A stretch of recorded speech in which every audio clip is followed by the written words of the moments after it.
Glória a Deus.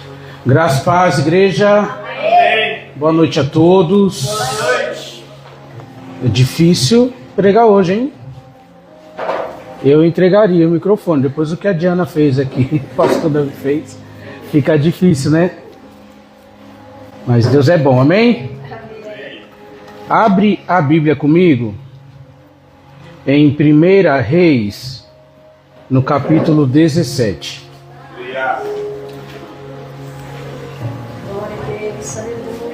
Vou aproveitar esse tema da quarta profética e nós vamos hoje conhecer um pouco das faces de um profeta. 1 Reis, capítulo 17, quem achou diz: Jesus, eu te amo. Jesus, eu te amo. Quem não achou diz: eu também, Jesus. Glória a Deus. 1 Reis, capítulo 17, no versículo 1. Diz assim: Então Elias, o tebista, dos moradores de Gileade, disse a Acabe: Tão certo como vive o Senhor, Deus de Israel, a quem eu sirvo, não haverá orvalho nem chuva nos próximos anos, a não ser quando eu disser. Pode se assentar, louvando e glorificando o nome do Senhor.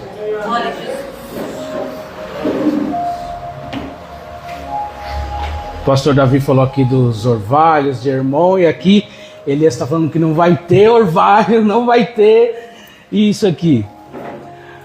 Queridos, eu vim preparando uma mensagem para a igreja, e orando e conversando com Deus, e o Senhor tá construindo algo, mas hoje, quando eu vi a imagem lá, a quarta profética, o Senhor me fez lembrar dessa passagem.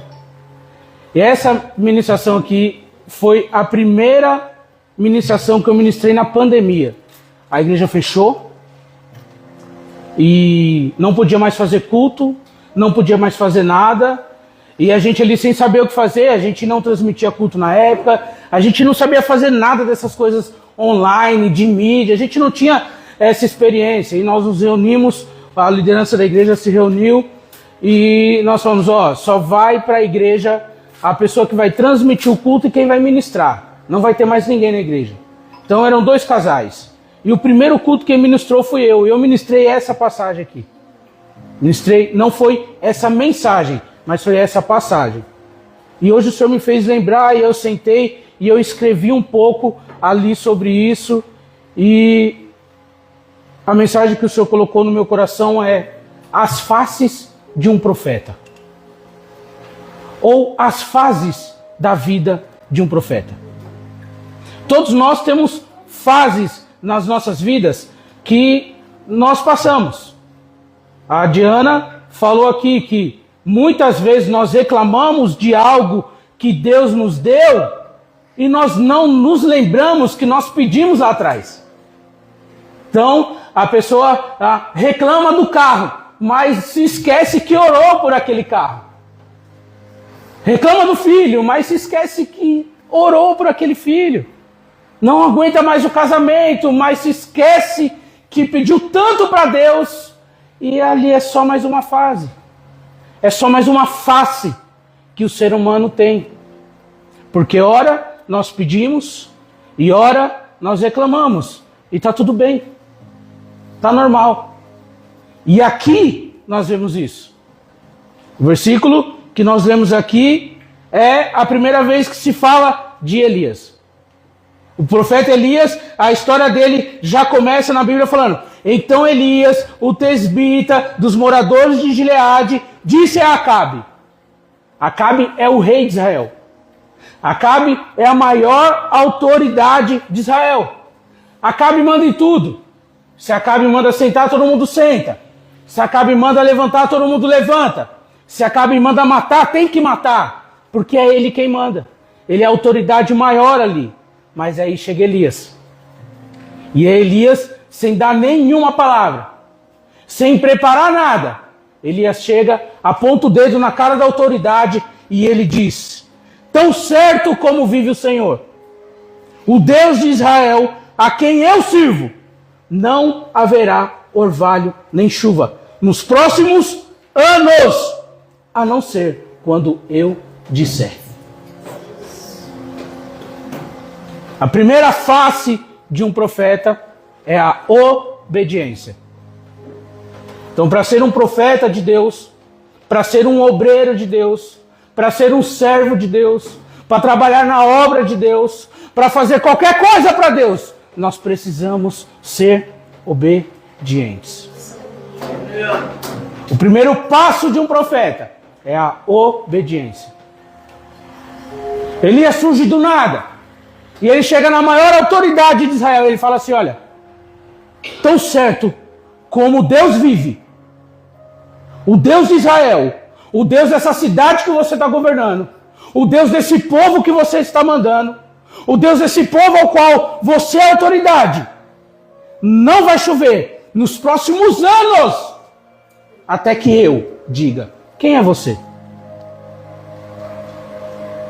O rei podia ter falado: mas quem é você? O povo podia ter se levantado: quem é esse profeta? Quem é esse homem? A primeira coisa que eu aprendo aqui: para mim obedecer a Deus, eu não preciso da aprovação de ninguém. Para que eu seja obediente à palavra de Deus, eu não preciso da aprovação de nenhuma autoridade humana. Eu preciso ser obediente. Para ser obediente, nós precisamos de coragem, de virtude, e nós precisamos de uma palavra. Elias só tinha uma palavra: não vai chover enquanto eu disser. Enquanto eu falar, não chove. Que palavra é essa? Eu duvidaria dessa palavra. O povo deve ter duvidado dessa palavra. O rei deve ter duvidado dessa palavra.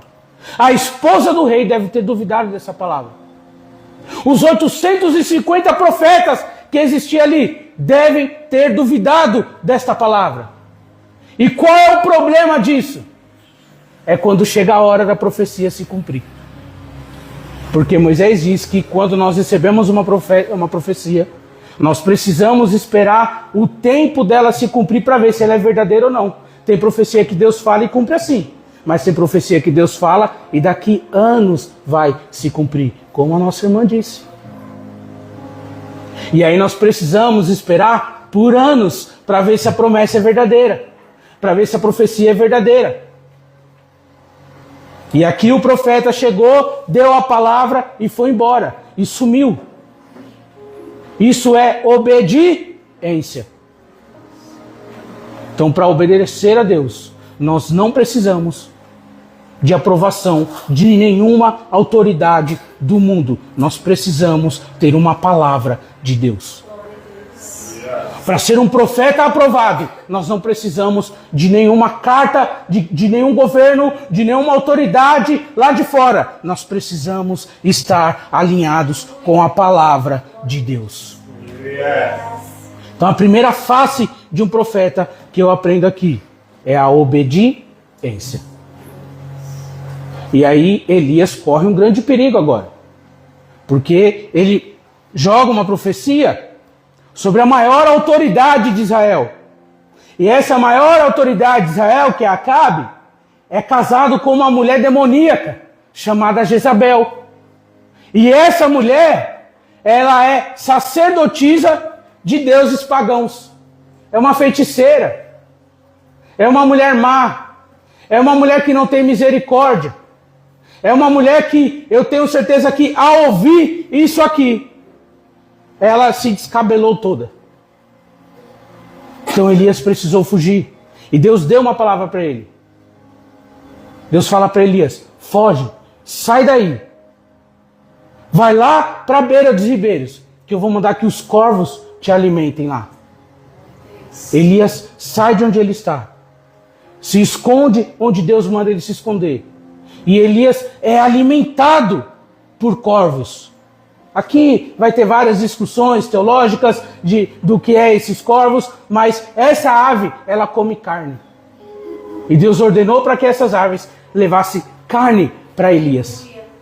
Glória a Deus.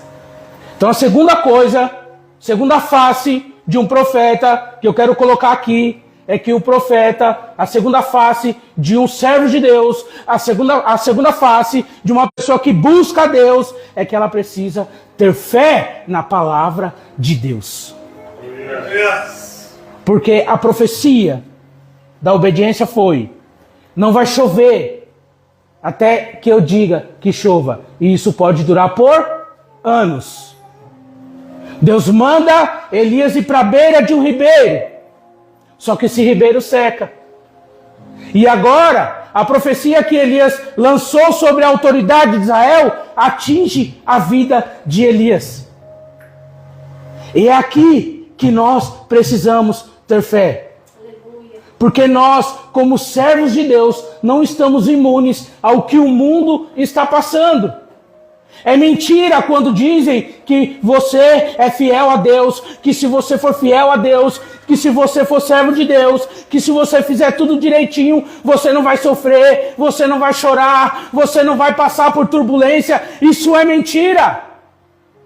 Se isso fosse verdade, Deus não falava, a palavra de Deus não falava, e o próprio Jesus não falava, que lá no fim, Ele enxugará dos nossos olhos todas as lágrimas.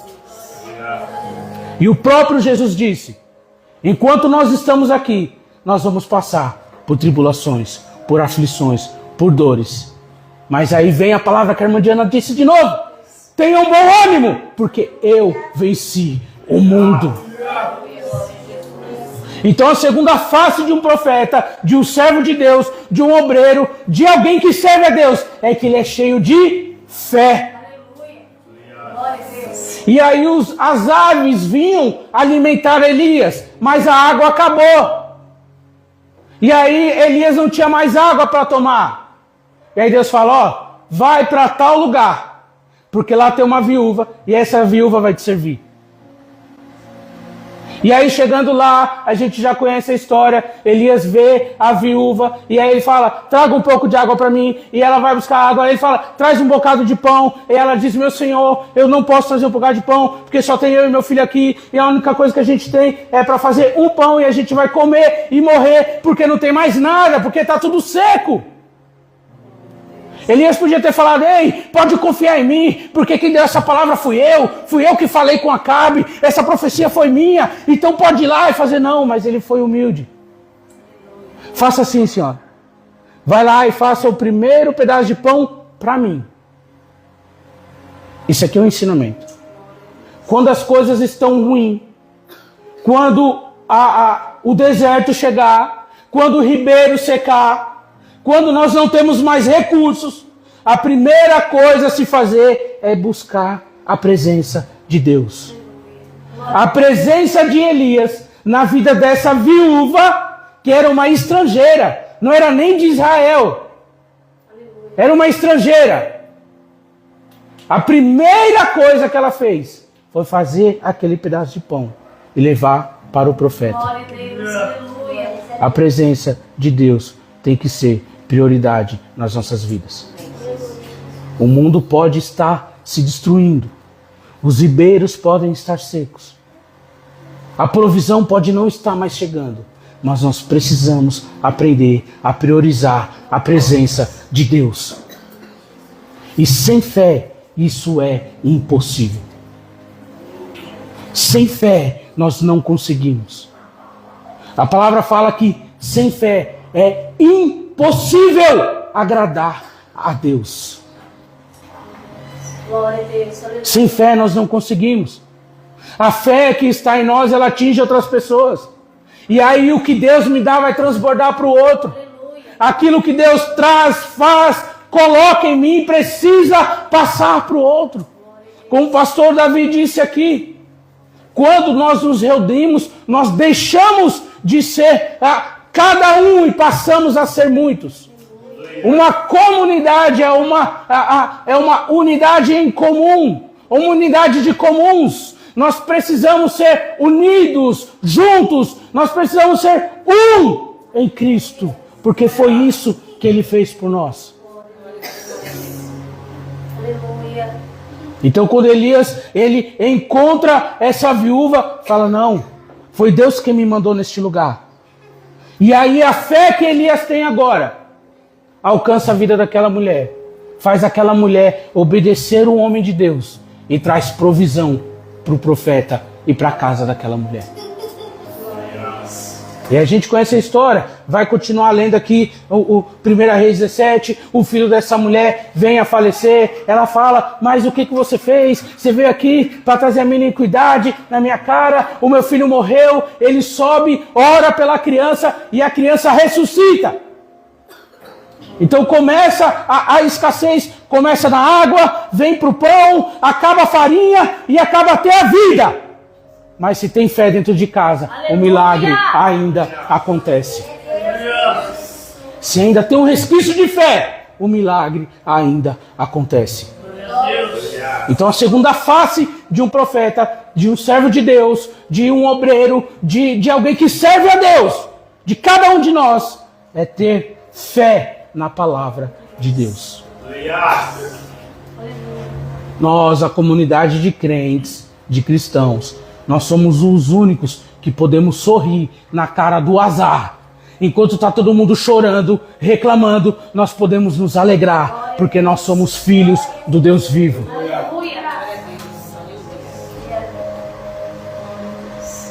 A terceira face de um profeta é a ousadia. Porque não adianta você obedecer, você ter fé e você ser tímido. Não adianta você obedecer, você crer, você acreditar e você não ter coragem de falar. Não adianta você obedecer, você ter fé, você crer. Você sabe até versículos de cor, você sabe músicas de cor, você sabe até textos de cor inteiros, mas você não tem coragem de abrir a boca para falar nada para ninguém. Você é tímido. E aí a terceira face de um profeta é a ousadia. E eu quero ler isso aqui para vocês. Aqui em 1 Reis 18, no verso 16, diz assim, no 17. Quando Acabe viu Elias, disse, então você é o perturbador de Israel?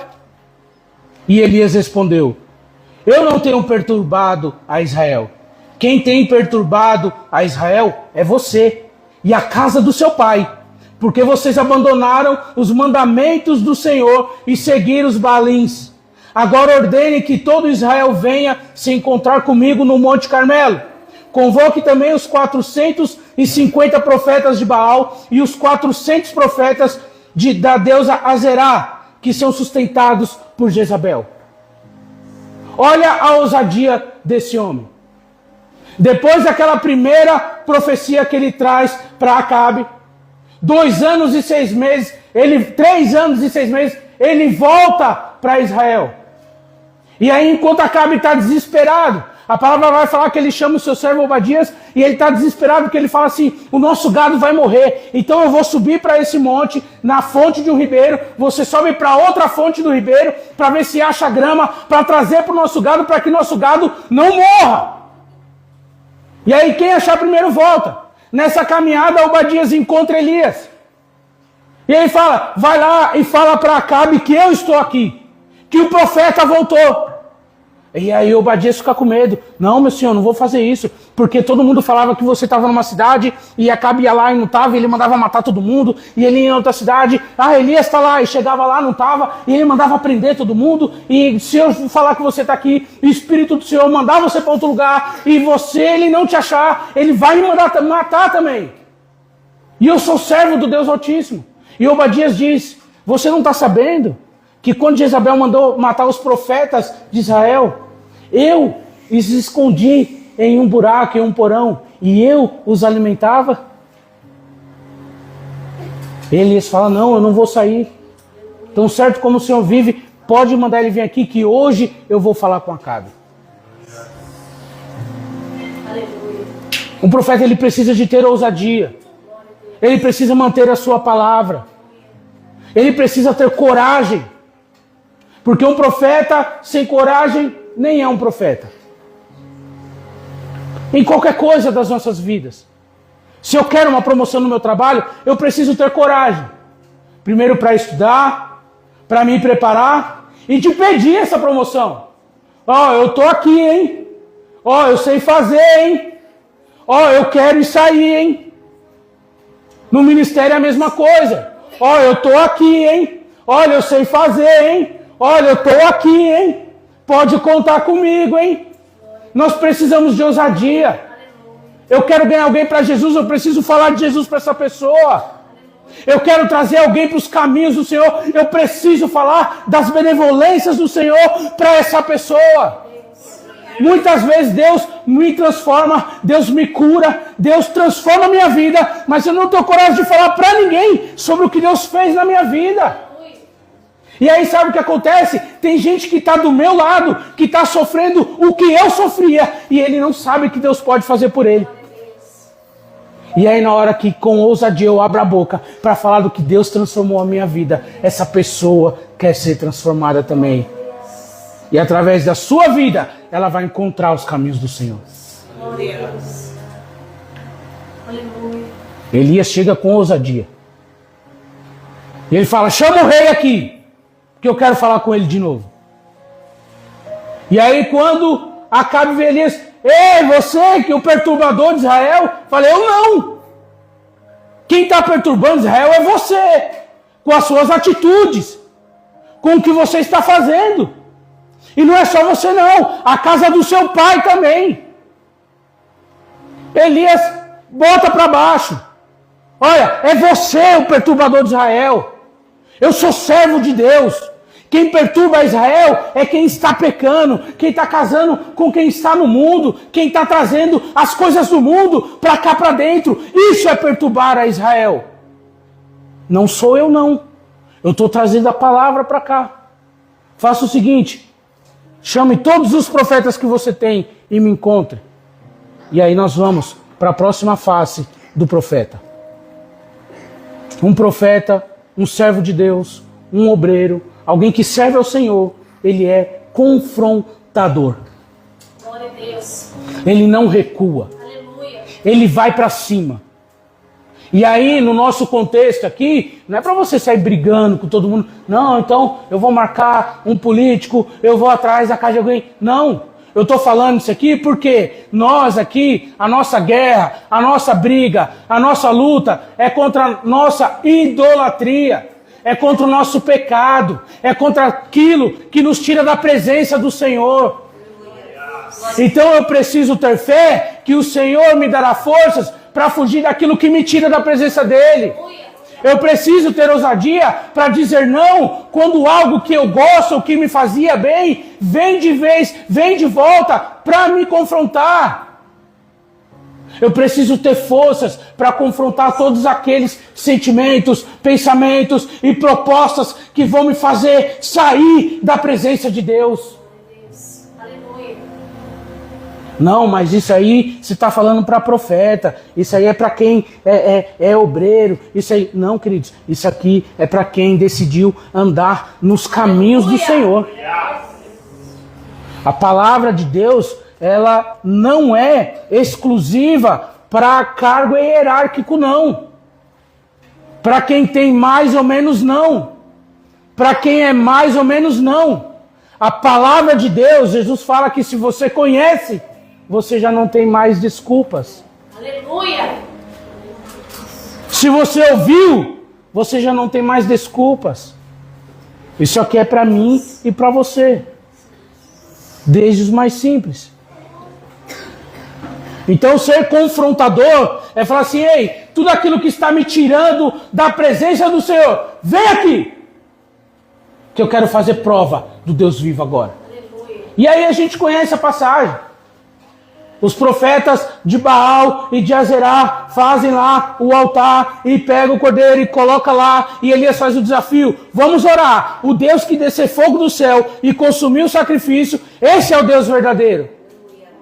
E aí olha a ousadia desse homem. Como que é ser confrontador? Ele vê lá, o altar está pronto, o cordeiro está lá para ser sacrificado, está tudo ali, a lenha, tem tudo.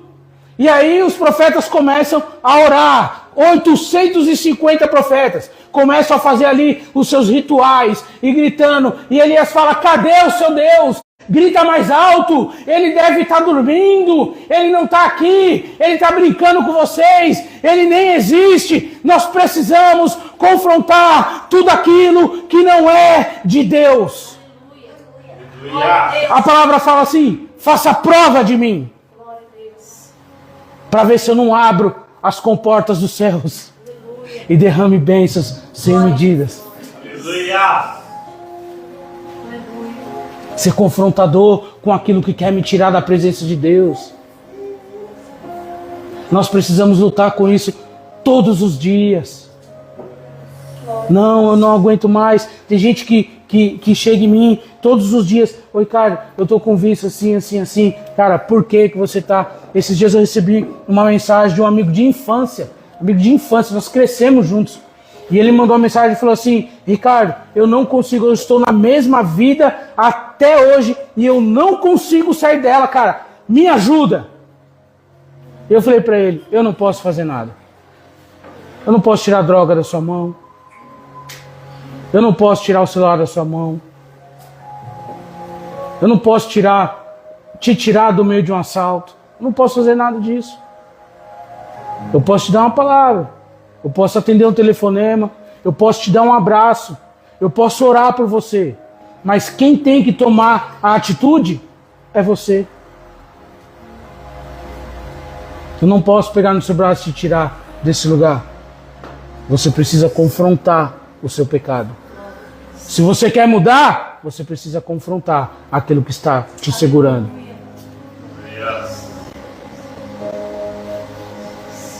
E aí nós conhecemos a passagem. Elias ri, zoa, zomba dos 850 profetas. E aí no final ele fala, agora é minha vez. Ele pega no novilho, refaz o altar. E aí aqui tem vários ensinamentos para nós, mas eu não vou entrar nisso. Mas ele refaz o altar e ele pede água. Olha, está em crise de água, está em seca. Ele pede água, joga mais água, agora joga mais água. E aí Deus vem e consome aquele sacrifício, consome aquele altar, porque Deus não deixa profeta ser envergonhado. E aqui eu estou falando profeta no nosso contexto. Quem é profeta aqui? Todos nós. Se eu falo da palavra, eu sou profeta. E aí eu não vou entrar aqui, mas a quinta face de um profeta, de alguém que serve a Deus, de um obreiro da casa de Deus, de alguém que quer andar nos caminhos do Senhor, é a intimidade com Deus. Porque a fé, a coragem, a ousadia, o confronto, tudo isso faz parte da virtude do profeta, da virtude da pessoa que está enfrentando e confrontando essas coisas. Mas nós precisamos também nos ajoelhar e ter intimidade com Deus. E aqui no capítulo 18, no verso 41, diz assim, então Elias disse a Acabe, suba, vá comer e beber, porque já se ouve o barulho de abundante chuva. Acabe subiu para comer e beber, mas Elias subiu até o alto do Carmelo. Ali, encurvado para a terra, pôs o rosto entre os joelhos e disse ao seu servo, vai e olhe para o lado do mar. Ele foi, olhou e disse, eu não vi nada. Então Elias disse, volte. E assim por 7 vezes, na 7ª vez, o servo disse, eis que se levanta do mar uma nuvem pequena, como a palma da mão de um homem. Então Elias disse, suba e diga a Acabe, apronte o seu carro e desça para que a chuva não o detenha. Depois de tudo o que aconteceu, qualquer um olha para aquele homem e vai crer nele. Qualquer um olha para ele e vai acreditar nele. Elias não precisa mais provar nada para ninguém. Imagina, a gente chega aqui, entra aqui, 10 pessoas enfermas. A gente põe a mão, ora, a pessoa é curada. Deus dá provisão para um, para outro. Você começa a fazer a obra de Deus e as coisas começam a acontecer. Deus começa a responder. Todo mundo vê aquilo em você. Mas nós precisamos todas as vezes que isso acontecer, colocar a nossa cabeça entre os nossos joelhos, prostrados no lugar mais alto. Aqui Elias foi para o lugar mais alto do Monte Carmelo, na presença do Senhor, e orar a Ele até acontecer, nem que seja algo pequenininho, como a mão de um homem. Da onde alguém diria que viria a chuva de uma nuvem do tamanho da mão de um homem.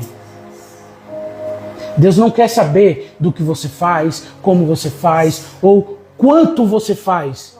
Ele quer saber o quanto você tem coragem de ficar prostrado com a cabeça entre os joelhos, orando e clamando a Ele até acontecer, até que a sua palavra se cumpra.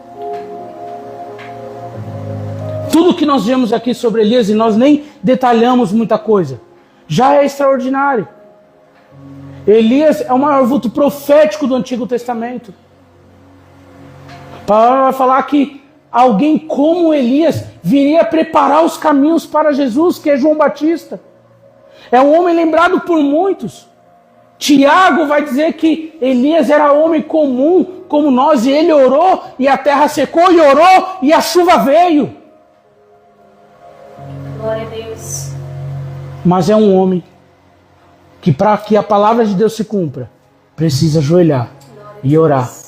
E confirmar por 7 vezes. Servo, vai lá olhar, vê se a oração resolveu. Não, peraí, mais temporário. Aleluia. Servo, vai lá orar, vê se resolveu. Não, eu vou continuar orando. Vai lá, vê se 7 vezes ele fez isso.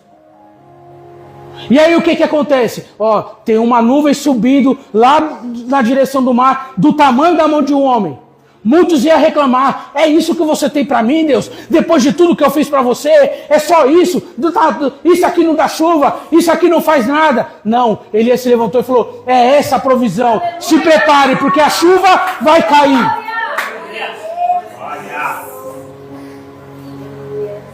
Então um profeta, um servo de Deus, um obreiro, alguém que serve ao Senhor, precisa ter intimidade com Ele. E aí vem a última face para a gente terminar e tomar um café. A última face de um profeta é o medo. Lá em 2020, quando eu ministrei essa mensagem, eu ministrei sobre isso. Eu ministrei sobre o medo do profeta corajoso. Porque o capítulo 19 de 1 Reis é uma defamação na vida de um profeta, na vida de um homem de Deus, de uma mulher de Deus. Porque Jezabel fica sabendo de tudo que aconteceu. Elias mata os 850 profetas ao fio da espada. Coragem, ousadia, força, determinação. Mas quando Jezabel soube do que Elias fez, ela disse: que os deuses me castiguem se amanhã, a essas horas, eu não tiver feito com a sua vida o mesmo que você fez com a vida de cada um deles. E aí uma palavra de uma mulher derruba um profeta. Derruba um homem obediente a Deus. Derruba um homem cheio de fé. Derruba um homem confrontador, ousado, íntimo de Deus. Uma ameaça quebra as pernas de um profeta e faz com que ele fuja com medo. Faz com que ele se esconda com medo. Faz com que ele saia da presença de todos, porque tem medo. Elias foge de um lugar, de uma situação em que Deus colocou ele. E aqui ele não ora. Aqui ele não busca. Aqui ele não confronta. Aqui ele não usa da sua intimidade com Deus. Elias só foge. Esse aqui é o medo de muitas pessoas hoje. Hoje na era digital, eu estava assistindo uma entrevista hoje. E um cantor cristão montou uma banda lá em 2000, ano 2000.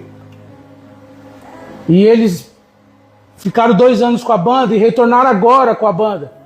E na entrevista eles falam assim, o entrevistador fala, qual a diferença daquela época para agora? Porque eles eram meninos. E agora, todos já homens, pais de família, já não tem mais a mesma virtude do que aquela época. Eles falaram, o problema é que agora a gente vê as críticas diariamente, nas redes sociais. E aí um dos integrantes da banda falou assim, olha, nós vemos tantos elogios, é tão bom ver os fãs, nossa, retornaram, voltaram, é tão bom ver vocês de novo, cantando de novo, mas um comentário ruim tira toda a nossa paz. Uma ameaça. A autoridade era Acabe, não era Jezabel. Mas a ameaça dela faz esse profeta ter medo, se esconder. E aí ele se isola. Eu não vou entrar aqui em mais detalhes, mas ele vive momentos de desânimo, de solidão, e Deus precisa se apresentar de forma física para ele. E aqui a palavra ainda fala que os anjos alimentaram ele. Elias está em depressão, dentro de uma caverna. E a palavra fala que um anjo veio trazer alimento para ele. E ele se alimenta, se levanta, e aquele alimento faz com que ele caminhe por 40 dias e 40 noites. Mas no fim dessa caminhada, ele se esconde de novo e entra em depressão de novo. Tem momentos na nossa vida que nem um anjo aparecendo para a gente vai resolver. E aí o próprio Deus precisa se manifestar para que a gente saia daquela situação. E aí eu vou pegar aqui o que o pastor Davi disse. Deus continua se manifestando no nosso meio através de cada um de nós. Através da comunhão. Através do abraço, da palavra, da ligação, da mensagem. Então pensou em alguém, mande uma mensagem. Pensou em alguém, ligue para essa pessoa. Pensou em alguém, faça algo por essa pessoa. É Deus colocando alguém no seu coração que Ele quer alcançar. Mas ele é pastor, não vou mandar uma mensagem. Pode mandar. Não, mas é uma cantora, pode mandar. Lembra o que Tiago falou? Tiago diz, Tiago 1,7, se não me engano. Não, é Tiago. Ele fala assim, Elias era homem comum, como cada um de nós. Que tinha medo, que tinha fome, que passou por privações, que sofreu a seca, que precisou orar, que precisou buscar. Então não importa o quanto Deus te usa, você precisa viver em comunhão. Você precisa estar em comunhão. Na comunhão dos santos que o Senhor se revela. E aí eu quero terminar lendo aqui para vocês 2 Timóteo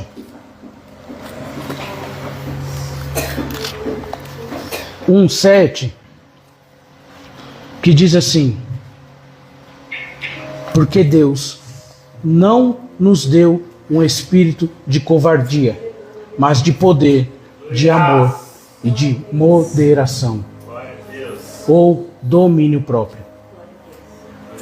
Deus não nos deu um espírito de covardia. Poder, virtude, força. Nós só temos verdadeiramente isso na presença de Deus. Não importa a patente. Não importa o lugar onde você senta. Não importa o que você sabe fazer. Não importa. Não importa.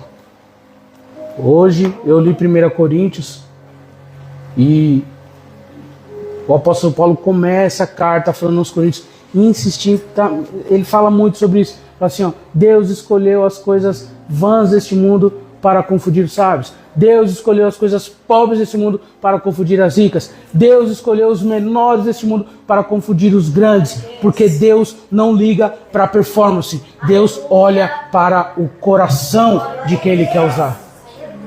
Aleluia. E é assim que nós precisamos nos preparar. Não é o que eu sei fazer, não é o quanto eu faço, nem como eu faço, mas por que eu faço. E se esse porquê está ligado na obediência, na intimidade com Deus, queridos, não tem quem te segure. Glória a Deus. Aleluia. Não tem quem te segure. A palavra fala que as bênçãos alcançarão estes. Quando a palavra fala que as bênçãos alcançarão, pode correr dela, que ela te alcança. Fique de pé, vamos orar.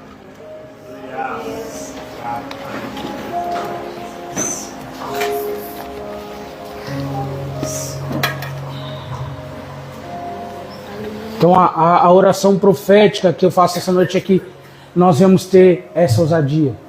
Então não adianta, não importa a face que eu estou agora. Não, Ricardo, eu estou num momento de solidão, de depressão. Então você precisa dar um passo de fé sobre isso. Você precisa falar sobre isso. Não, eu estou na maior virtude, estou fazendo, está acontecendo, Deus está me honrando. Você precisa compartilhar isso. Estou sendo abençoado, pastor. Eu tô orando e Deus está respondendo. Não estou passando necessidade. Eu não tô precisando de nada. Deus está me abençoando, eu estou abençoando as pessoas. Você precisa viver isso em comunhão. Essas são as faces de alguém que serve a Deus. Então a vida do profeta aqui, ela é didática para nós, amém? Com que todos nós íamos ter essa ousadia, sabendo disso que o apóstolo Paulo falou, porque Deus não nos deu um espírito de covardia, mas de poder, para que a gente alcance tudo o que Deus preparou para nós. Senhor, nós somos gratos pelo que o Senhor tem feito em nosso meio, Pai. Deus querido, em nome de Jesus eu oro para que todos os que estão aqui, todos os que ouvirem essa mensagem, Pai, possam ser, Senhor meu Deus, revestidos por esse Espírito, Senhor meu Deus, de poder, de ousadia. Pai querido, que nós venhamos ser, Pai amado, obedientes à Tua palavra, que nós não venhamos temer diante do mal, e que se temermos, Pai, nós possamos contar com os nossos irmãos, com um abraço, com uma palavra. Deus querido, nós queremos viver em comunhão. Ensina-nos, Pai, a viver em comunhão com os santos, em comunhão com os servos, em comunhão com a Tua igreja. Pai querido, faça da nossa fé, do nosso coração, uma só. Que o Teu Espírito, Pai, traga essa verdade em nossos corações e que nós possamos sair daqui certos das Tuas bênçãos, certos da Tua vitória e que o Teu nome seja glorificado em nome de Jesus. Amém. Glória a Deus.